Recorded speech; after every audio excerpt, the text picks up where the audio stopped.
তিনি বলছেন মানুষ এমনভাবে দুনিয়ায় চলাফেরা করে মনে হয় সে ছাড়া দুনিয়াতে আর কিচ্ছু নাই।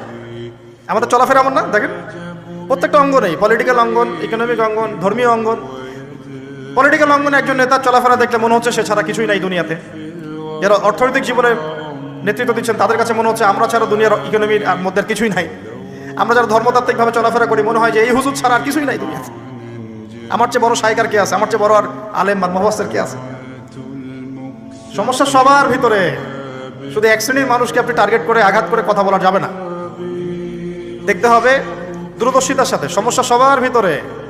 এখন দেখেন আমরা দুনিয়াতে চলছি মনে হচ্ছে যে আমরা ছাড়া আর কিছুই নাই মনে হয়, কিন্তু মানুষ দুনিয়া থেকে চলে গেছে প্রায় মিলিয়ন বিলিয়ন ট্রিলিয়ন মানুষ এখন দুনিয়া থেকে চলে গেছে সূচনা থেকে এই পর্যন্ত। তাদের কোনো খবর আছে?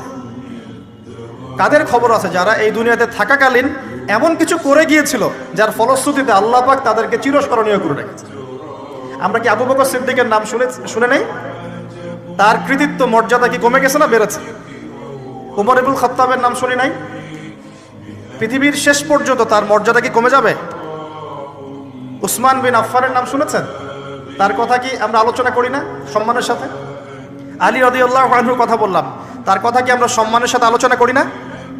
করি।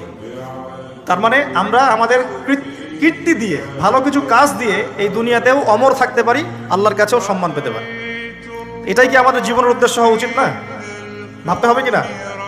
আল্লাহ পাক আমাদেরকে তৌফিক দান করুন। দাউদ আলাইহিস সালাম ছোট, তখন 14-15 বছর বয়স হবে। আল্লাহ পাক মূসা আলাইহিস সালামকে বলেছিলেন তুমি তোমার সম্প্রদায়কে নিয়ে এই জেরুজালেমে যুদ্ধ করবে। কাকে বলেছেন? মূসা আলাইহিস সালামকে। তুমি মূসা আলাইহিস সালাম তোমার সম্প্রদায়কে নিয়ে এই জেরুজালেমে গিয়ে যুদ্ধ করো। ওখানে আমালেকা নামে একটা সম্প্রদায় আছে, এরা খুবই শক্তিশালী, তবে তোমরা যদি ইমানদার হও তোমরা এর উপর বিজয় লাভ করবে। এর আগ পর্যন্ত এরা কিন্তু ওখানে ঢুকতে পারে নাই। কথা বুঝতে পারছেন? আল্লাহ পাক শর্ত দিলেন যদি যুদ্ধ করে জয় করতে পারো তাহলে তোমাদের এই জায়গাটা তোমাদের।